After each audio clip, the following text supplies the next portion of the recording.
chặt ra cái lầu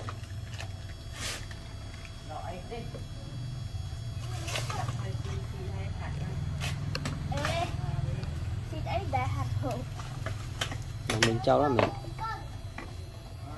xài cho pa pa pe cái rồi bán em không chú pe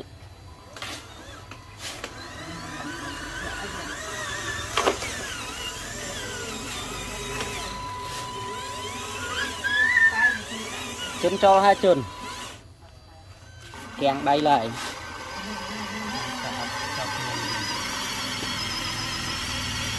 chống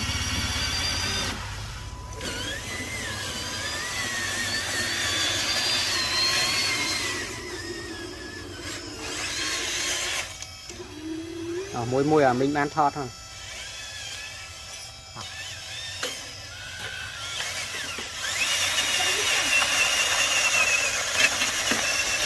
lên tròn tàu và hai pa lý ăn tàu